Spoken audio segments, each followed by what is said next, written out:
गाय और बाघ। एक प्रेरणादायक कहानी। एक बार की बात है, एक गाय घास चरने के लिए जंगल में गई। शाम ढलने लगी थी। अचानक उसने देखा कि एक बाघ उसकी तरफ दबे पांव बढ़ रहा है।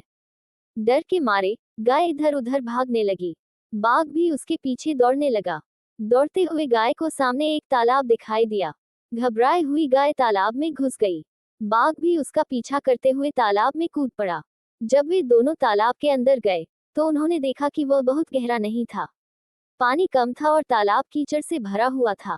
उन दोनों के बीच की दूरी कम थी, लेकिन वे कुछ नहीं कर पा रहे थे। गाय धीरे धीरे कीचड़ में धंसने लगी। बाघ गाय के पास होने के बावजूद उसे पकड़ नहीं सका।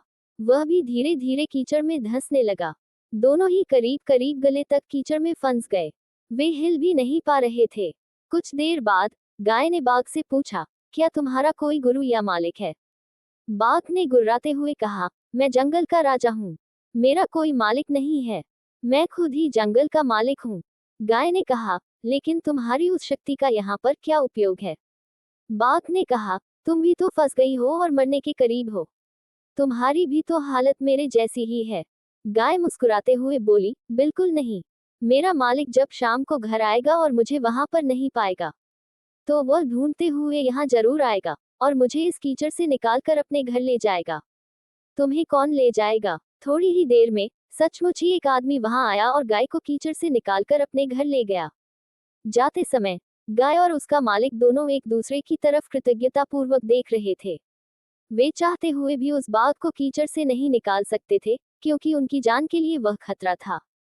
दोस्तों, इस कहानी में गाय समर्पित हृदय का प्रतीक है, बाघ अहंकारी मन का प्रतीक है और मालिक ईश्वर का प्रतीक है। कीचड़ ये संसार है और संघर्ष अस्तित्व की लड़ाई है। मित्रों, किसी पर निर्भर नहीं होना अच्छी बात है, लेकिन मैं ही सब कुछ हूँ। मुझे किसी के सहयोग की आवश्यकता नहीं है। मैं सर्वगुण संपन्न हूँ। मुझे कोई कुछ कह नहीं सकता, यही अहंकार है और यहीं से विनाश का बीजारोपण हो जाता है। ईश्वर से बड़ा इस दुनिया में सच्चा हितैषी कोई नहीं होता, क्योंकि वही अनेक रूपों में हमारी रक्षा करता है।